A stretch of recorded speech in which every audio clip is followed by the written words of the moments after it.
4 years ago, I was promoting one of the Tekken movies. Right. That Steven Seagal. This journalist suddenly said, "Hey, what do you think of Steven Seagal saying you don't know how to punch?" I was like... Steven Seagal, action star, martial arts expert, and Hollywood's most notorious troublemaker. While his skills made him a 90s icon with hits like Under Siege and The Glimmer Man, behind the scenes, Seagal's reputation is anything but heroic. From bizarre behavior and on-set nightmares to shocking allegations and legendary feuds, he's earned a reputation as one of the most hated figures in Tinseltown. In this video, we dive deep into the stories and secrets behind the celebrities who just can't stand Steven Seagal, the shocking reasons why they avoid him, the infamous incidents that sparked outrage, and the jaw-dropping tale of what happened after he crossed a legendary stunt coordinator. Keep watching to find out. Charlize Theron may look like a supermodel, but she fights like a warrior on screen and off. So when Howard Stern asked her about Steven Seagal in 2020, she didn't hesitate. After watching those infamous clips of Seagal awkwardly shoving stunt performers, she laughed and said, "He's incredibly overweight and just pushing people. He can barely fight. It's ridiculous." But the real blow came when she spoke about the numerous women accusing Seagal of misconduct. "He's not very nice to women," she said, voice sharp. "So I have no problem talking about him." Then she delivered the knockout line straight into the mic. "So forget you." It was one of the rare moments an A-list star publicly obliterated Seagal without a hint of fear. Liam Neeson's shot at Seagal was quieter, but far more devastating. On Jimmy Kimmel Live, the Taken star was asked if he'd ever worked with Seagal. Neeson didn't even blink. "I want to know who dyed his hair. Stevie Wonder?" The audience exploded, but behind the joke was real irritation. A journalist once blindsided him by saying, "What do you think of Steven Seagal saying you don't know how to punch?" Neeson, a former boxer, was stunned. "I know how to punch," he said, eyes narrowing as he recounted it. Then Kimmel twisted the knife, joking about Seagal's time in Russia. "I don't know if he moved there or we sent him there and told him not to come back." It was the kind of segment where every punchline landed harder than the last. John Leguizamo, but no one took a harder hit from Seagal, literally, than John Leguizamo. On the very first day of executive decision rehearsals, Seagal strutted in and announced, "I'm in command. What I say is law." Leguizamo laughed out loud. Seagal didn't. Without warning, he slammed Leguizamo against a brick wall with an Aikido elbow that knocked the wind out of him. Gasping on the floor, all Leguizamo could say was, "Why?" Years later, he turned the humiliation into comedy gold in his Broadway show, Ghetto Clown, reenacting Seagal's flailing arms and famously bizarre running style. When Seagal heard about the mockery, he reportedly threatened to punch Leguizamo on the red carpet. Leguizamo's response was as sharp as his comedy. "I don't think he's invited to a lot of red carpets." Then he delivered the final dagger. How do you start as a working-class martial arts trainer and end up such an egomaniacal diva? Juliana Margulies has never forgotten her first and only meeting with Steven Seagal. An encounter so disturbing, it shaped the way she navigated Hollywood. Early in her career, while auditioning for Out for Justice, she agreed to meet Seagal in his hotel room, standard practice at the time, or so she thought. The moment she sat down, she felt something solid beneath the cushion. Seagal casually reached under, pulled out a gun, and set it on the nightstand as if it were nothing. Then he leaned in and told her he wanted to read her palm because he was a healer. With a loaded weapon inches away and the situation growing more bizarre by the second, Margulies' instincts kicked in. She bolted from the room, shaken and breathless. Years later, she admitted that this terrifying encounter ended up protecting her. When Harvey Weinstein requested a similar private meeting, she refused. The same setup that lured so many young actresses, she'd already survived once, and she was never going to risk it again. Portia de Rossi's experience followed the same disturbing pattern. Early in her career, she walked into what she believed was a legitimate final audition with Seagal.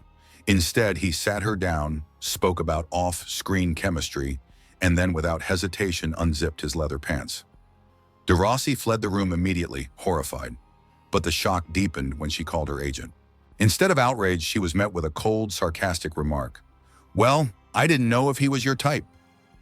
That moment exposed a darker truth. This wasn't just Seagal's behavior. The system around him enabled it. Years later, during the height of the Me Too movement, DeRossi spoke out publicly, and Ellen DeGeneres amplified her voice, saying simply and powerfully, "I'm proud of my wife." Ronda Rousey's feud with Seagal has its roots in martial arts history and humiliation. Her uncle, the legendary Gene LeBell, once choked out Seagal on set so completely that the action star allegedly lost control of his bowels. It became one of Hollywood's most whispered stories. Rousey never forgot it. When asked, she said even in old age, her uncle could destroy Steven Seagal again, and she delivered her own challenge with chilling confidence. If Seagal ever insulted LeBell in front of her, she would be forced to make him experience that a second time. It wasn't a joke. It was a warning from someone fully capable of backing it up. Rae Dawn Chong's story added yet another disturbing layer to the accusations against Steven Seagal.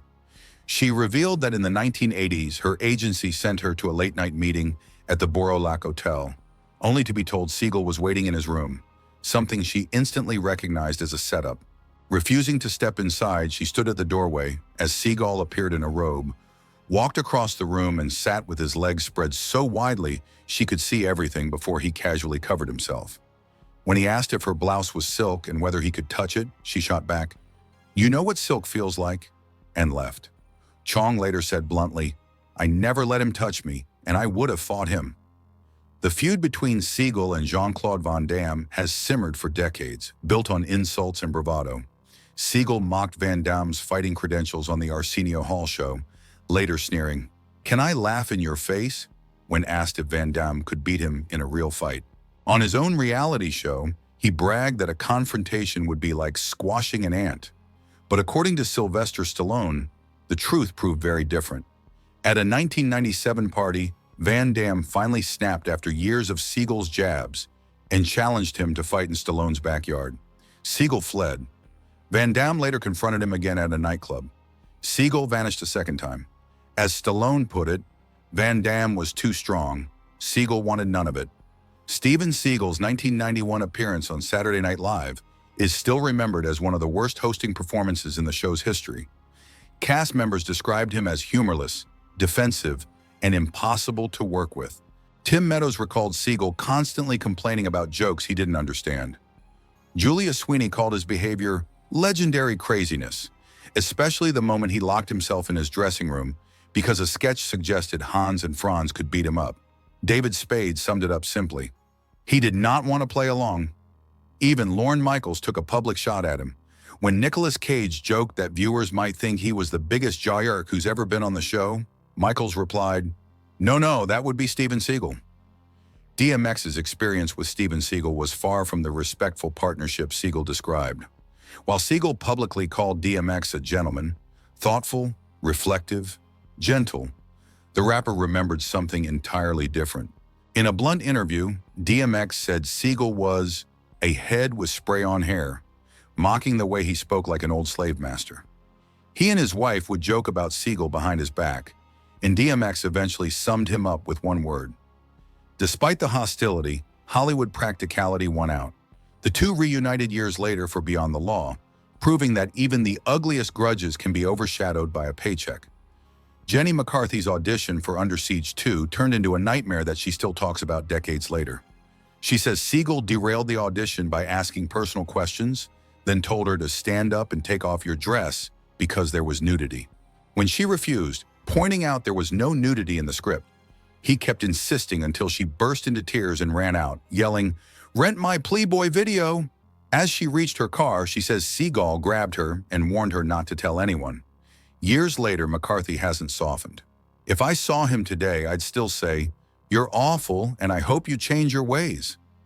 Even heavyweight legend George Foreman once stepped into the Seagal drama, literally. In 2017, at 69 years old, Foreman publicly challenged Seagal to a 10-round fight in Las Vegas, saying Seagal could use whatever style he wants and confidently predicting he'd knock him out in 1 or 2 rounds. Talks with Seagal's manager supposedly began, but Seagal himself never responded, busy spending time in Russia with Vladimir Putin. The match never materialized, but Foreman never backed off his prediction. He was certain if the fight happened, Seagal wouldn't last long. Rachel Grant, best known for Die Another Day, revealed one of the most disturbing accusations against Steven Seagal. In 2018, she said that during a 2002 audition for Out for a Kill, she was flown to Bulgaria to rehearse with him, only for the meeting to take a dark turn. Grant claimed Seagal repeatedly told her to remove her top, and when she refused, he pulled down her strapless shirt herself. "My breasts were completely exposed," she said, recalling how he then pushed her onto a bed and began unzipping his pants. Her tears stopped him, prompting an abrupt apology.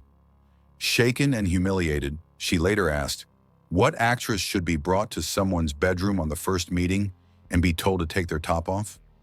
The role ultimately went to someone else. Seagal's lawyers denied everything, insisting he had no such contact with Grant and rejecting the allegation outright. Chuck Norris never openly feuded with Steven Seagal, but the tension was always there.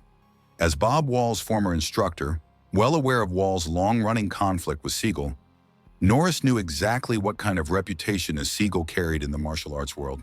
So when Deke Cavett asked him in 1993 how skilled Seagal really was, Norris treaded carefully, saying he couldn't tell because Seagal's movies relied on tight shots and quick cuts that hit everything.